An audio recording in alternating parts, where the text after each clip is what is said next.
అందరికీ నమస్కారం అండి. అహోబిలంలో నరసింహస్వామి బ్రహ్మోత్సవాల సందర్భంగా ఈ అహోబిల నరసింహస్వామి యొక్క విశిష్టత గురించి తెలుసుకుందాము. శ్రీ మహావిష్ణు దశావతారాల్లో మత్స్య కూర్మ వరాహ అవతారాల తర్వాత ఆవిర్భవించింది నరసింహ అవతారం. బాలుడైన భక్తుడి మాటలను నిలబెట్టడానికి పుట్టిందే నరసింహ అవతారం. నరసింహమూర్తి హిరణ్యకశిపుని సంహరించిన తర్వాత అహోబిల శిఖరం చేరి అక్కడ స్థిర నివాసం ఏర్పరచుకున్నాడని పురాణాలు చెబుతున్నాయి. ఆ భీకరమూర్తి బలం చూసి అచ్చెరు పొందిన దేవతలు అహో బలం అంటూ అర్చించి ఆనంద పరవశులయ్యారు. అందుకే ఈ పుణ్యస్థలానికి అహోబలం అని పేరు స్థిరమైందని, ఆ అహోబలమే కాలాంతరంలో అహోబిలంగా మారిందని చెబుతారు. ఆంధ్రప్రదేశ్ నంద్యాల జిల్లాలోని ఈ ప్రముఖ నరసింహ క్షేత్రం 108 వైష్ణవ దివ్య ఆలయాల్లో ఒకటిగా విరాజిల్లుతుంది. అహోబిల క్షేత్రాన ఎగువ అహోబిలం, దిగువ అహోబిలం అని కూడా 2 ప్రదేశాల్లో స్వామి పూజలందుకోవడం విశేషం. ఈ దివ్య క్షేత్రంలోని ఎగువ దిగువ ఆలయాల పరిసరాల్లో నరసింహుడు జ్వాల అహోబిల, మాలోల అంటే లక్ష్మీదేవికి ప్రియమైన విష్ణువుగా, క్రోడ అంటే వరాహ నరసింహమూర్తిగా, కారంజ అంటే కానుక చెట్టుగా, భార్గవ అంటే పరశురాముగా, యోగానంద ఛత్రవట దేవ గంధర్వులు ఆరాధించే ప్రసన్న రూపుడైన నరసింహుడు పావన మూర్తులుగా ఆరాధనలు అందుకుంటున్నారు. అందుకు నిదర్శనంగానే నరసింహదేవుని జ్వాలాహోబిల, మాలోల, క్రోడ, కారంజ, భార్గవ, యోగానంద ఛత్రవట పావన నవమూర్తియ అని స్తుతించడం ఆనవాయితీ. కారంజ నరసింహమూర్తిని కేవలం ఈ క్షేత్రంలోనే దర్శించుకోవచ్చు. దిగువ అహోబిలం నుంచి ఎగువ అహోబిలానికి వెళ్లే దారిలో కారంజ నరసింహుడు విగ్రహం కనిపిస్తుంది. కారంజ వృక్షం అంటే కానుక చెట్టు.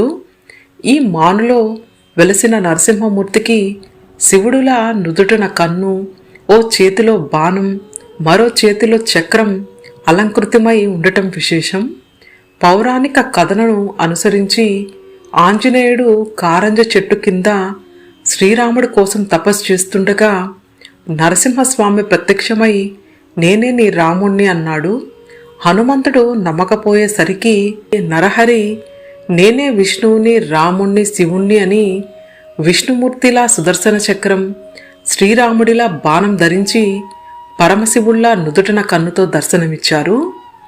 మా అంటే లక్ష్మీదేవి, లోలుడు అంటే ప్రియమైన వాడు అని, అలా లక్ష్మీనాథుడుగా మాలోల నరసింహుడై ఈ పుణ్యక్షేత్రంలో అనుగ్రహిస్తూ ఉన్నారు. భార్గవుడు అంటే పరశురాముడు ఈ ప్రాంతంలోనే తపస్సు చేశాడని, అందుకే ఈ క్షేత్రంలో ఒక నరసింహమూర్తికి భార్గవ నరసింహుడని పేరు కూడా ఉంది. హిరణ్యకశిపుడి సంహారం అనంతరం నరసింహస్వామి ప్రహ్లాదుడికి యోగ విద్యలు నేర్పించారు. ఇక్కడ యోగానంద నరసింహ ఆలయం ఆ స్మృతికి చిహ్నంగా భక్తులు భావిస్తారు.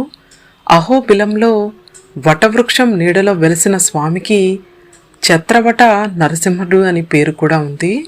ఆదిశంకరాచార్యులు, పద్మపాదుడు, రామాంజనాచార్యులు, చైతన్య మహాప్రభు, వేదాంత దేశీకులు, కాకతీయ పుత్ర పరుద్రుడు వంటి ప్రముఖులే కాకుండా ఎందరో నరసింహ ఉపాసకులు ఈ క్షేత్రాన్ని దర్శించి సాధనలు చేశారని చరిత్ర కథనం.